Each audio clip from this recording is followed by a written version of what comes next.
Hola, hola, bienvenidos a todos, todas y todes a este nuevo episodio de Un poquito más de salud. Yo soy Pedro Martín y en esta ocasión vamos a hablar del suicidio.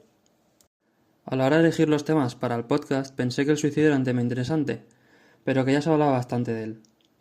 Luego miré datos y fui recopilando comentarios al respecto de gente, y concluí pues que más difusión era necesaria.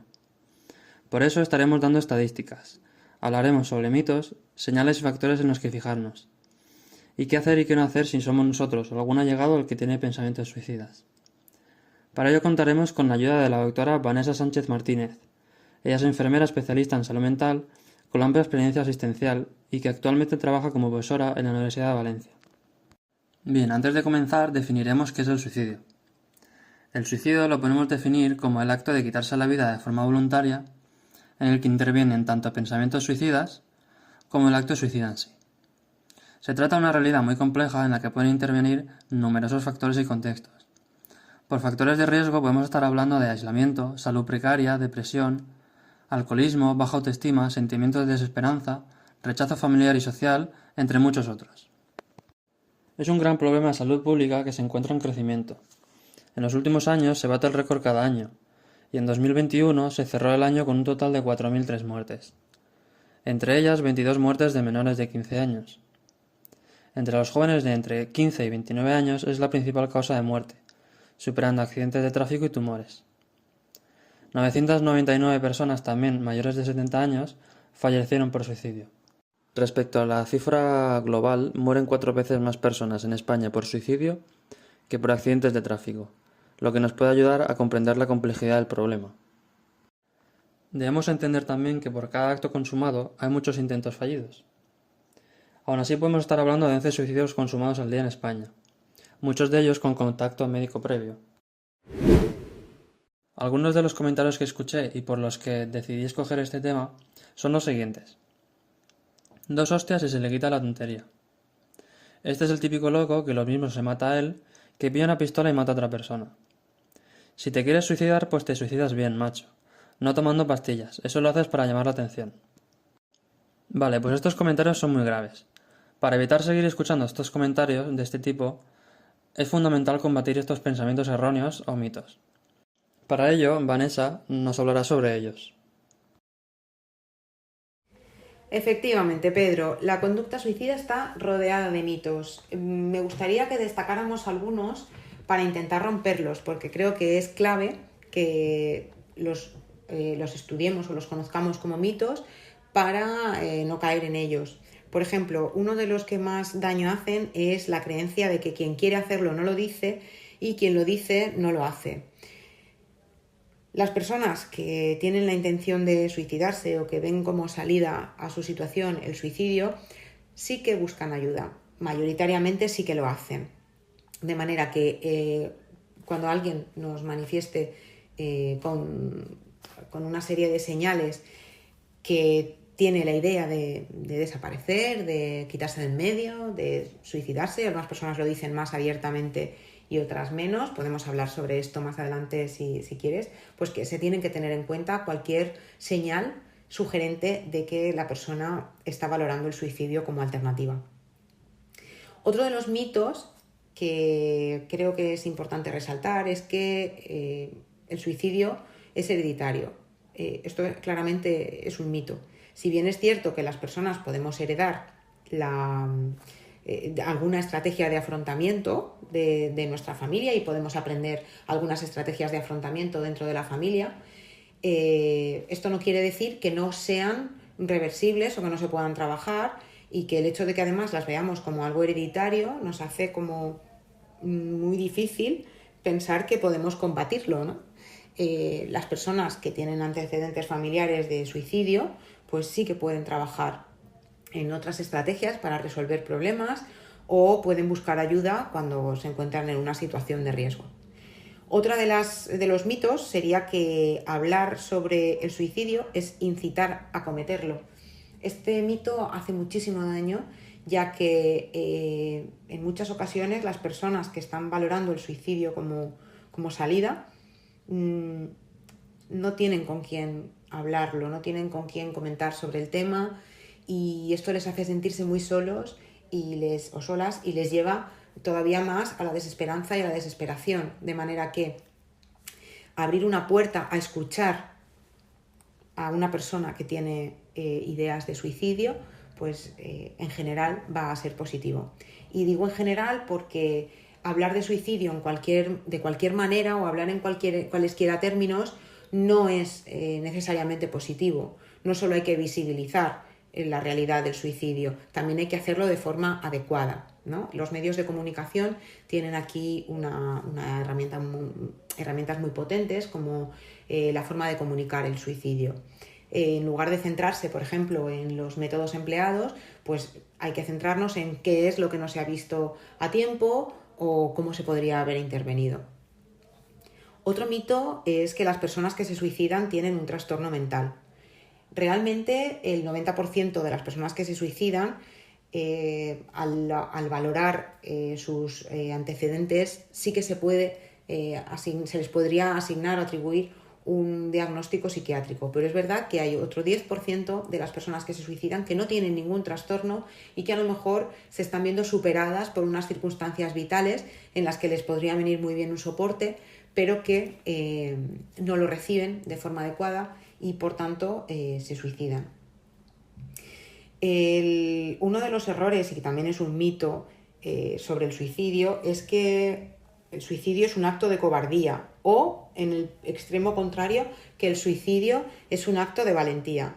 Esto realmente no se tiene que cualificar en términos de positiva o negativa la conducta como cobarde o valiente, sino que a lo que nos tiene que llevar es a que es la desesperación la que lleva a la persona a suicidarse.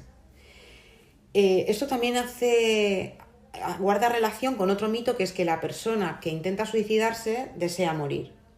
No todas las personas desean morir, lo que desean claramente es dejar de sufrir. Y es como decía, esta desesperación y esta desesperanza lo que les lleva a no ver otra salida.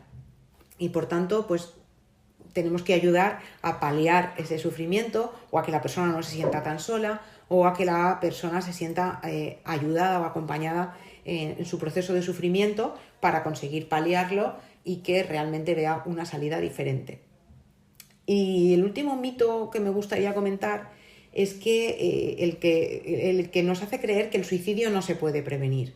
Bueno, hace unas décadas, hace 3 o 4 décadas, también se pensaba que los accidentes de tráfico no se podían prevenir. Y con el paso del tiempo se ha visto que sí que se pueden prevenir muchas muertes por accidente de tráfico, y con el suicidio pasaría lo mismo. Como he mencionado al principio, es un problema de salud pública y necesita una intervención a muchos niveles, ¿no? Entonces, lo que tiene que hacerse es diseñar estrategias desde múltiples niveles para que seamos más capaces como sociedad de detectar las situaciones de riesgo, de detectar las señales que nos pueden transmitir las personas que tienen ideación suicida y de establecer mecanismos de ayuda para, una vez que se ha realizado esta detección, ser capaces de intervenir. Bien, también vamos a estar hablando de señales de advertencia. Señales verbales y no verbales que podemos ver en personas que podrían estar teniendo ideación suicida. Como es fundamental reconocer estas señales, también Vanessa nos hablará sobre ellas. Sí, Pedro, tal y como estaba diciendo al terminar la respuesta anterior, pues el suicidio da señales, por eso es un mito decir que quien quiere hacerlo no lo dice y quien lo dice no lo hace, ¿no? Realmente el suicidio se ha estudiado qué conductas previas ha tenido la persona antes de intentar realizarlo o de realizarlo, y se ha visto que existen una serie de señales de alerta, tanto verbales como no verbales. Entre las verbales, por ejemplo, podemos escuchar o podemos encontrar aquellas que nos manifiestan una situación de las 3 Ds, ¿no? De desesperación, desesperanza y desamparo. Aquellas expresiones en las que la persona nos manifiesta pues que se siente sola, que siente que no le interesa sus problemas a nadie o que si le pasa algo no le preocupa a nadie. Las expresiones de desesperación son aquellas en las que la persona nos transmite que ya no sabe qué hacer para salir de una situación complicada o dolorosa. Y las situaciones de de desesperanza son aquellas en las que las personas nos transmiten no ver salida a su situación. Es decir, no es ya que no sepan qué hacer, sino que piensan que ni ellas ni nadie puede modificar su situación de sufrimiento y malestar. También es típico que las personas empiecen a hablar de forma más reiterativa sobre la muerte, sobre su propia muerte y sobre la muerte de otras personas también. Y también tenemos que tener en cuenta las despedidas inusuales, ¿no? Alguien que habitualmente no nos expresa su afecto y que nos dice, pues, durante todo este tiempo me has ayudado mucho y siempre te voy a querer y siempre te voy a querer, siempre te voy a estar agradecida. Pues este tipo de expresiones son señales a considerar de alarma, y por supuesto estas señales que hemos descrito pueden ser más interpretables o más sutiles, pero también es verdad que hay señales verbales muy claras, como cuando la persona claramente nos expresa o explícitamente nos expresa su intención de suicidarse o de acabar con su propia vida o de quitarse del medio, ¿no? En el caso de las señales no verbales podríamos detectar unas cuantas, como por ejemplo que la persona busque medios para suicidarse, por ejemplo que esté acumulando fármacos, o que busque determinados objetos, ¿no? Alguien en quien vemos cambios muy dramáticos en el humor, en su estado de ánimo, quiero decir, como por ejemplo alegría o paz después de haber atravesado una mala época, un periodo de depresión. Personas que incrementan el consumo de sustancias como alcohol u otras drogas, o personas que empiezan a tener, cuando no han tenido con anterioridad, una conducta temeraria, por ejemplo, conducir un vehículo a gran velocidad, ¿no? Exponerse a riesgos que habitualmente la persona no realizaba. También podríamos encontrar otras señales no verbales y de las que tendrían que llamarnos muchísimo la atención, como por ejemplo cerrar asuntos pendientes, que la persona acuda por ejemplo a resolver determinados aspectos administrativos o de documentos o cosas que tuviera pendientes. O también algo llamativo puede ser que la persona regale o se deshaga de determinadas pertenencias a las que tiene mucho apego o a las que les ha dado mucho valor. Y además de este cerrar asuntos pendientes, pues también podemos encontrar una serie de síntomas que están presentes en los trastornos depresivos, como por ejemplo el retraimiento social o la falta de energía, o la apatía y la falta de la capacidad para disfrutar, que la persona se descuide físicamente. Todas estas conductas podrían ser interpretadas como señales no verbales, aunque también es verdad que tienen que ser incluidas dentro de un contexto. No solo nos podemos fijar en estas señales, también nos podemos fijar en los factores de riesgo y precipitantes. Al igual que antes comentábamos la importancia de darnos cuenta de ciertas señales, estas pueden ocurrir una vez la ideación ya está ocurriendo. Teniendo en cuenta factores de riesgo, podemos quizás evitar llegar a tener esos pensamientos, prestando una atención y apoyo antes. Como comentaba Vanessa, el mayor factor de riesgo son las enfermedades mentales, que podemos encontrar hasta en un 90% de los casos. Depresión y trastorno bipolar serían las más comunes, pero también hay otras como trastornos de ansiedad o alimentarios. Si hablamos de edad y género, podemos apreciar que, en líneas generales, las mujeres realizan más intentos, aunque los hombres realizan más suicidios consumados por utilizar medios más letales. Encontramos una relación en la que cada 4 intentos, 3 son de mujeres, y cada 4 suicidios consumados, 3 son de hombres. Respecto a la edad, jóvenes entre 15 y 24 años y mayores de 60 presentan mayores tasas. En la adolescencia y pubertad debemos tener en cuenta que podemos encontrar comportamientos más impulsivos. Las personas mayores también suelen utilizar métodos más letales. Vanessa también nos ha comentado las 3 Ds: desesperanza, desamparo y desesperación, que se encontrarían entre factores de riesgo psicológicos.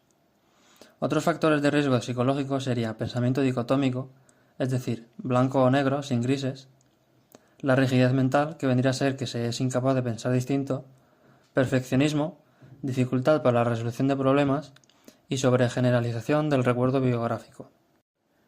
Abuso o trastornos de alcohol y sustancias constituyen un factor de riesgo importante también, que se ha visto que aumenta el riesgo hasta en 6 veces. De nuevo, como comentaba Vanessa, que un familiar, amigo o famoso haya cometido suicidio, especialmente familiares de primer grado, puede hacer que se aprendan o tomen esas conductas como ejemplo. Otros factores de riesgo son eventos vitales estresantes. Muchas situaciones estresantes pueden estar envueltas, desde pérdidas personales como divorcio o muerte, como pérdidas financieras, trabajo o dinero. También problemas legales y acontecimientos negativos con relaciones interpersonales. El apoyo sociofamiliar es a su vez un factor importante. Encontramos relación significativa entre el apoyo familiar y tener cónyuge o no con la conducta suicida. La conducta suicida es más frecuente en individuos solteros, divorciados o que carecen de apoyo social. También el nivel socioeconómico, educativo y situación laboral son importantes. Pobreza, bajo nivel educativo, pérdida de empleo y jubilación se encuentran asociadas a mayor riesgo de conducta suicida, así como trabajos altamente cualificados y profesionales con alto nivel de estrés. Es frecuente encontrar relación significativa en historias de maltrato físico o abusos, víctimas de violencia de género y acoso, especialmente en jóvenes, aunque también en adultos. Cabría mencionar aquí el acoso en el trabajo, o mobbing. Todos estos factores aumentan la probabilidad de padecer de enfermedades mentales. En los casos de violencia de género, los agresores tienen altas cifras de suicidio también. El fácil acceso a medios letales como armas o productos tóxicos y el hecho de haber hecho un intento anterior son otros de los factores que más influyen junto con las enfermedades mentales. Y por último tengo que mencionar los factores precipitantes, que son aquellos sucesos de la vida que pueden servir como facilitadores para el suicidio por generar situaciones especialmente críticas. Es muy importante ofrecer apoyo continuado cuando se notifican estos factores precipitantes. Algunos de estos factores precipitantes pueden ser rupturas o pérdidas de relaciones afectivas, abusos de alcohol o sustancias, suicidios de familiares o amigos, agravamiento de una enfermedad física o mental, o cambios inesperados importantes en la vida. Muy bien, pongamos que nos damos cuenta de estas señales y factores en alguien cercano. ¿Qué hacemos si somos nosotros los que tenemos esos pensamientos suicidas? Primero daré unas recomendaciones si somos nosotros, y luego daré paso a Vanessa con qué hacer y no hacer si le ocurre a un allegado. Lo primero de las cosas que tenemos que tener en cuenta es que si no se te ocurre otra opción más que el suicidio, no significa que no la haya. Es posible que no estés viendo ninguna solución más y otra persona pueda ayudarte a encontrarla. Busca ayuda lo antes posible. Si crees que no aguantas más, llama a un amigo o a un familiar, o ve al médico a urgencias. También dispones del número de atención 024. Habla de tus pensamientos suicidas. Externalizar tus pensamientos y sentimientos puede ayudarte a ver las cosas con perspectiva y más claras. Llevar un diario puede ayudarte por los mismos motivos. Pospon cualquier decisión tan solo 24 horas. Las cosas pueden mejorar y puedes sentirte capaz de afrontar los problemas. No te aísles, trata de salir con familiares y amigos, aunque no se sienta con la capacidad de disfrutar como antes. Mantener el contacto es importante. Piensa en las cosas o personas que te han ayudado a superar otros momentos difíciles, y revisa si te puedes apoyar en ellas. Son las cosas por las que merece la pena vivir. Muchas personas que han querido suicidarse no querían realmente suicidarse, querían liberarse del sufrimiento. Por eso una vez ha pasado, se encuentran muy orgullosas de no haberlo hecho. Si te ves agobiado o agobiada por muchos problemas y no te ves capaz de afrontarlos, trata de centrarte en el día. Cuando estés desanimado, trata de evitar drogas y alcohol, ya que puedes empeorar cómo te sientes y provocarte otros problemas. Y la última de las acciones, si somos nosotros, es mantenerte sano. Trata de hacer ejercicio y comer bien. Hacer ejercicio puede ayudarte a sentir mejor porque se liberan ciertas sustancias en el cerebro. Comiendo bien tendrás niveles de energía más altos para hacer frente a tus problemas. Bien, ahora Vanessa nos hablará de qué hacer y qué no hacer si es un allegado el que tiene los pensamientos suicidas. En el caso de tener a alguien cercano en el entorno personal con lo que creemos que son ideas de suicidio, pues hay una serie de recomendaciones en la literatura sobre qué no hacer y sobre qué sí hacer. Empezaremos por lo que no tenemos que hacer. Es importante prestar atención a esas señales, como decíamos, no ignorarlas, no banalizarlas, no simplificar en exceso las explicaciones que nos da la persona sobre sus problemas o sus intenciones, evitar rehuir de los problemas que nos está manifestando la persona. Por supuesto, si alguien nos manifiesta su idea de suicidarse, en ningún caso tendremos que reñirle o echarle una reprimenda. Es muy importante también que nos quitemos el miedo a hablar con la persona abiertamente, que nos explique sus problemas, que nos dé su punto de vista sobre si podemos ayudar o cómo podemos ayudar. Muy importante también que tengamos en cuenta que tal vez por nosotras solas o por nosotros solos no vamos a poder solucionar esta situación, sino que debemos evitar actuar en solitario y no guardar el secreto. Esto implica, no actuar en solitario implica no guardar el secreto, es decir, buscar ayuda fuera de la propia persona para poder buscar una solución en conjunto, ¿no? Algunas de estas no hacer nos llevan a cosas que sí que recomendaríamos hacer. Y, por ejemplo, algunas de ellas son contrarias, ¿no?, de lo que sí que hay que hacer. Pues hay que tomar en serio todas las verbalizaciones en las que la persona nos esté transmitiendo una señal verbal de ideación de suicidio, y tenemos que aceptarlas. A veces esta persona de nuestro entorno es una persona muy cercana y esto nos duele mucho, ¿no? Escuchar que la persona está pasando por esta situación de dolor que le lleva a plantearse el suicidio como alternativa. Tenemos que ser capaces, por tanto, también de aceptar nuestras propias reacciones, de ofrecerle a la persona ser ese alguien con quien hablar algunos de los problemas en los que podamos estar tomando parte o que le podamos ayudar a resolver. Otra cosa muy importante es estar ahí por la persona y con la persona, pasar tiempo con ella, intentar aligerarle la resolución de determinadas tareas o la resolución de problemas prácticos. Intentar buscar un plan, ¿no? De diseñar algo que hacer, que no tenemos, por supuesto, que hacer esto, como hemos dicho, en solitario ni guardándolo en secreto, aunque también es verdad que no hay que divulgar la información porque eso tampoco le haría bien a la persona, pero sí que tendríamos que buscar otras personas cercanas, otras personas de confianza que nos pudieran orientar y con las que decidir cómo podemos ayudar a la persona. A esa persona cercana que tiene ideación suicida o un plan suicida, habría que pedirle compromiso. Habría que pedirle compromiso para que sea capaz de hablar con nosotras o con nosotros o con otra persona de su entorno y a que busque ayuda en los momentos más críticos, ¿vale? Esto sería muy importante. Y por último, para las personas que están cerca y que son soporte de alguien que está atravesando una situación de ideación autolítica o suicida, pues que esta persona se cuide a sí misma, ¿no? Para ayudar necesitamos estar en forma, estar fuertes, no quiero decir solo en lo físico, sino que como persona de soporte tenemos que estar fuertes.